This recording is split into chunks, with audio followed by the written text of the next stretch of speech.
ये सुबह है, ये शाम है, ये दिन है, ये रात है, ये जेठ की दोपहरी है, ये सावन की रिमझिम फुहार है, ये सुख है, ये दुख है, ये संसार है। ये किसी की प्रतीक्षा नहीं करता।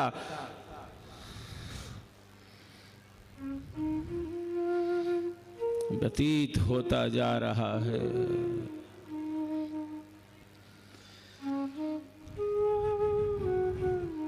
जिंदगी जीने में ही जिंदगी बीत न जाए, जीवन जीने में ही जीवन चला न जाए, बल्कि ये जीवन है क्या, ये जीवन है क्या, हमें इसका अनुभव हो। हम जीवन कहें, हम जीवन कहें या सत्य कहें, दो बात नहीं एक ही बात है। हम जीवन कहें या सत्य कहें, दो बात नहीं एक ही बात है। क्योंकि हम सबके जीवन का आधार हमारे श्वासों का श्वास, हमारे श्वासों को जो श्वासों से भरते जा रहे हैं, हमारे प्राणों को जो प्राणों से ही प्राणवंत बनाते जा रहे हैं। गाढ़ी नींद में जब हम सो गए, सुषुप्ति अवस्था,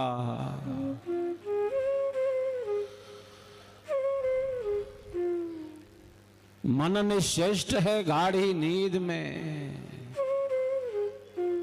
जब सब विश्राम कर रहे हैं, प्राण जगे हैं, हमारी रक्षा कर रहे हैं।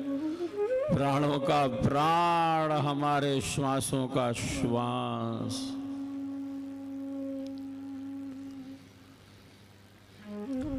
परमात्मा ही तो है,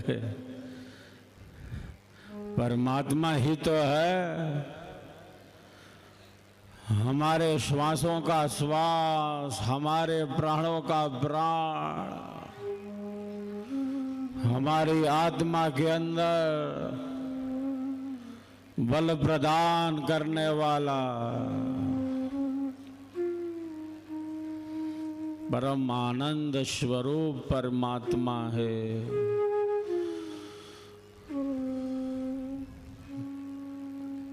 ये जीवन है क्या? केवल सुख दुख के अनुभव के लिए नहीं है ये जीवन।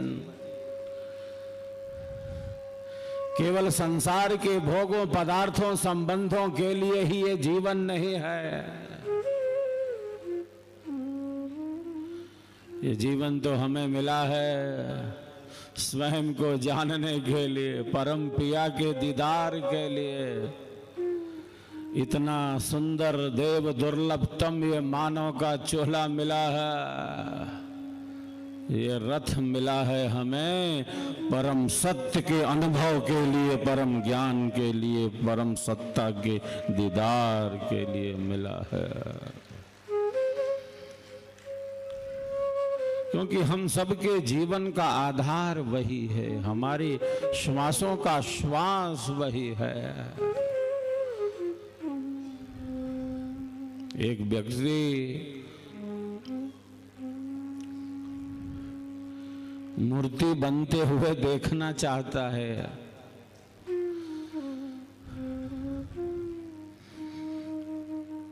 तो साहब पहुंच जाते हैं मूर्तिकार के पास कि देखें मूर्तिकार मूर्ति कैसे बना रहे हैं, जरा देखें ये मूर्तिकार मूर्ति कैसे बना रहे हैं।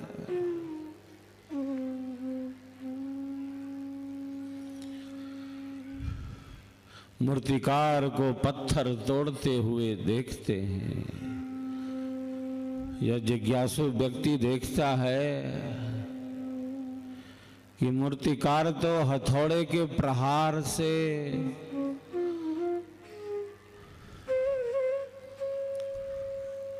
पत्थर तोड़े जा रहा है।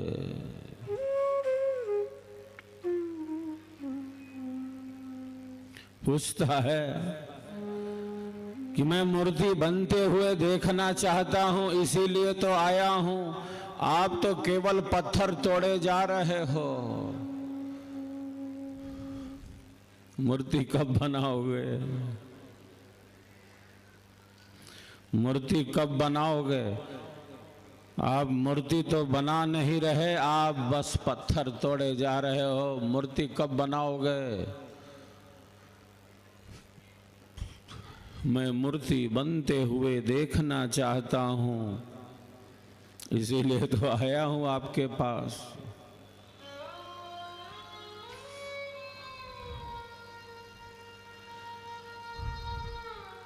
मूर्तिकार कहता है कि प्यारे, मूर्ति यहाँ किसी दूसरे स्थान से नहीं आने वाली कि आप देख सकोगे, आप प्रत्यक्ष कर सकोगे, आप दर्शन कर सकोगे। मूर्ति यहाँ किसी दूसरे स्थान से नहीं आने वाली कि आप देख सकोगे।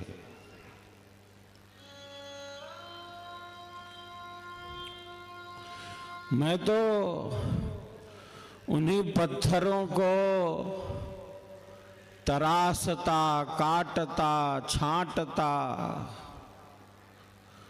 दूर करता जा रहा हूं। मैं तो उन्हीं पत्थरों को तराशता, काटता, छांटता, दूर करता जा रहा हूं जो मूर्ति बनने में बाधक हैं, जो मूर्ति बनने में अवरोधी हैं।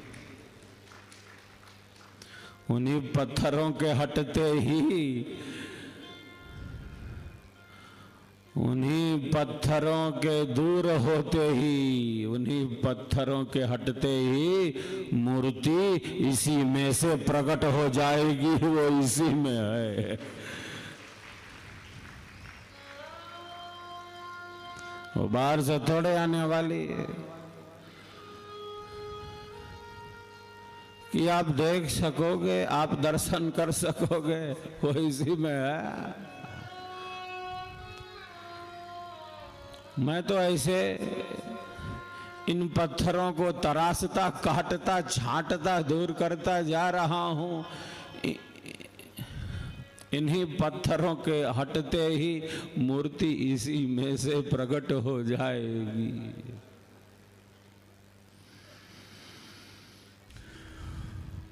हमारे मन के अंधेरे के समन होते ही, हमारे अहंकार का नाश होते ही, हमारी अविद्या के नाश होते ही, हमारे मनोविकारों के नष्ट होते ही, हमारे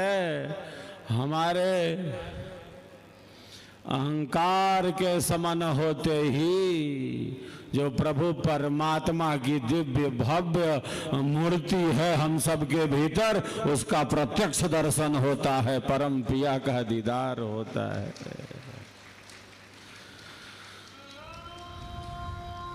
जितना हम मन को साधेंगे,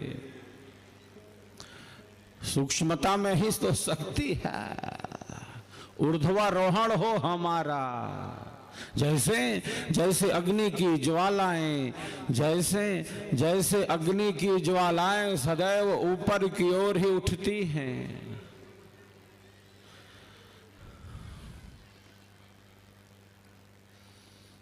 सूक्ष्मता में ही शक्ति है।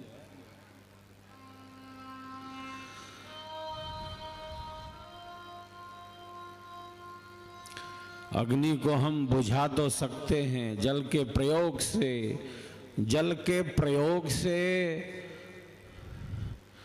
अग्नि को हम शांत तो कर सकते हैं, बुझा तो सकते हैं, किंतु अग्नि को कभी नीचे नहीं झुका सकते। वो सदैव ऊर्ध्वगामिनी होती है, ऊपर की ओर ही गमन करती है, उसका ऊर्ध्वारोहण ही होता है। हमारा भी ऊर्ध्वारोहण हो, मन वचन और कर्म से हमारा जीवन निरंतर आगे बढ़े। ये जीवन है क्या, इस अनुभव के लिए हमारा आंतरिक विकास हो, हमारी आत्मिक शक्ति जागृत हो। जितना हम अपने मन को साधेंगे, जितना हम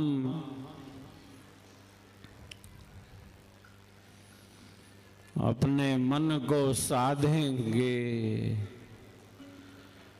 हमारा जीवन उतना ही सरल होता जाएगा।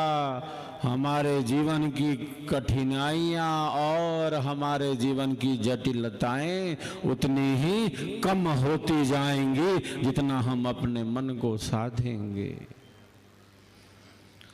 जितना हम अपने विचारों का अध्ययन करेंगे, एक विचारवान व्यक्ति विचारों को देखता है। जो विचारों को देखेगा ही नहीं तो वो विचारों के प्रवाह के साथ प्रवाहित होता जाएगा।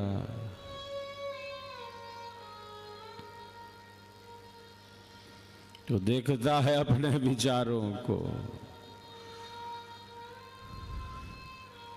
वही अशुभ अनियंत्रित विचारों से, वही जो देखता है अपने विचारों को, जो अध्ययन करता है अपने विचारों का। मन में तो विचारों की तरंगे हैं,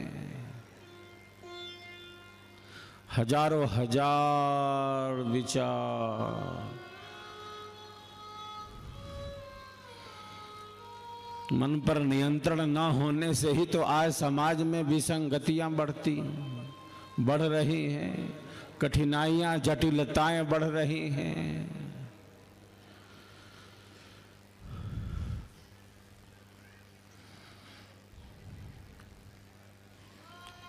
हमने यज्ञ संपन्न किया है, अग्नि में डाला गया कोई पदार्थ नष्ट नहीं होता, उसके दो भाग हो जाते हैं। एक इस भाग को हम स्थूल कहते हैं और जो दूसरा भाग है वो सूक्ष्म होता है। स्थूल भाग ईश्वर की अनंत शक्तियों को प्राप्त हो जाता है, जिनके कारण हमारा आपका जीवन चल रहा है। पृथ्वी अग्नि जल वायु आकाश को प्राप्त हो जाता है। ईश्वर की अनंत शक्तियां हमारी सेवा में ही तो लगी हैं। ये पृथ्वी हमारे लिए ही तो अपनी कक्षा में घूमती जा रही है। ये सूर्य देव प्रकाश की किरणों को फैलाते जा रहे हैं, चंद्रमा शीतलता प्रदान करते जा रहे हैं, संपूर्ण वातावरण में ऑक्सीजन घुला हुआ है। ये पेड़ पौधे, ये पहाड़, ये नदियां, ये जंगल और ये पर्वत सब लक्ष्य के साथ युक्त हैं, हमारे लिए निरंतर सेवारत हैं।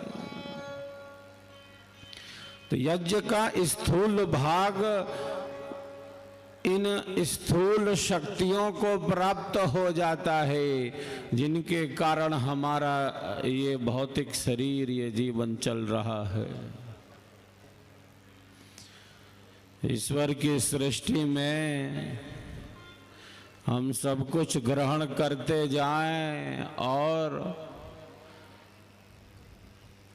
ईश्वर के प्रति कृतज्ञ भी ना बने।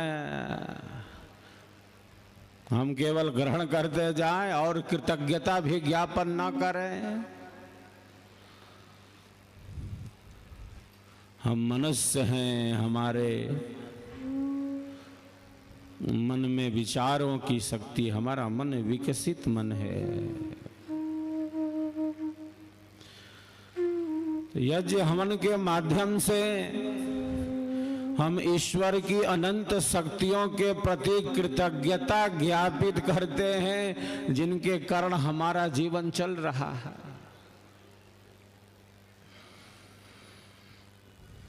एक सूक्ष्म भाग है यज्ञ का, और वह जो सूक्ष्म भाग है वह सूक्ष्म भाग हमारे अंतःकरण की शुद्धि के लिए है, हमारे अशुभ संस्कारों के नाश के लिए है। वो सूक्ष्म भाग हमारे अंतःकरण की शुद्धि के लिए है, हमारे मन की शुद्धि के लिए है, हमारे विचारों की शुद्धि के लिए है, हमारी बुद्धि की शुद्धि के लिए है। वह यज्ञ का जो सूक्ष्म भाग है हमें दिव्य से दिव्य बनाने के लिए है, दिव्य से दिव्य ही बनाने के लिए है। केवल भौतिक कामनाओं तक सीमित नहीं है यह यज्ञ। भौतिक कामनाओं की सिद्धि होती है, यह सकाम कर्म है। किंतु यज्ञ की मुख्य भावना का तात्पर्य स्वार्थ के त्याग और परोपकार के ग्रहण से है, आध्यात्मिक ऊर्जा के विकास से है।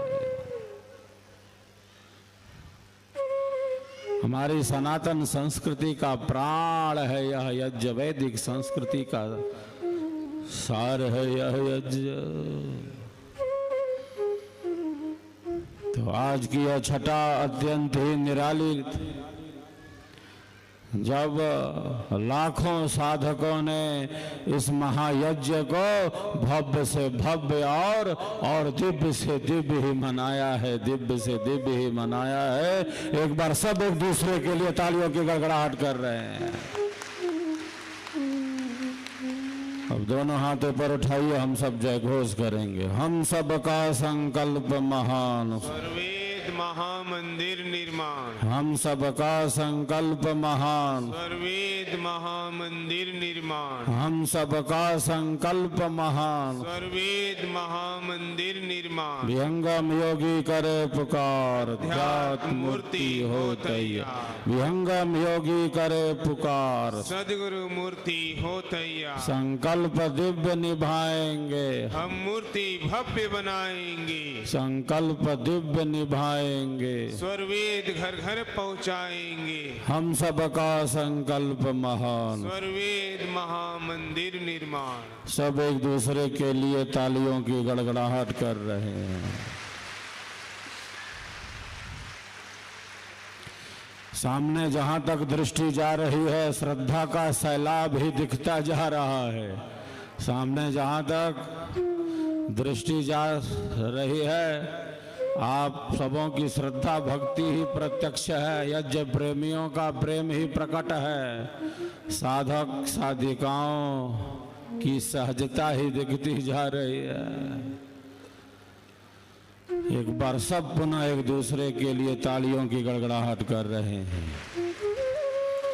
यह 2 दिवसीय आयोजन बिल्कुल आनंद और मंगल के साथ आगे बढ़ता जा रहा है। यह आप सबों का प्रेम है, यह आपकी भक्ति भावना है, यह आपकी सहजता है कि हम सब इस आध्यात्मिक आनंद से आनंद लाभ लेते जा रहे हैं। एक बार माताओं और बहनों के सम्मान में हम विशेष तालियों की गड़गड़ाहट कर रहे हैं। हमारी मातृशक्ति जो इस विहंगम योग की ध्वजवाहिकाएं हैं, स्वर्वेद महामंदिर निर्माण में हमारी माताओं बहनों की विशेष भूमिका है। आश्रम के सभी सेवा प्रकल्पों में हमारी माताएं सबसे आगे चलती हैं, सबसे आगे हैं हमारी मातृशक्ति, हमारे युवा भाई बहन। राष्ट्रव्यापी यात्रा के बाद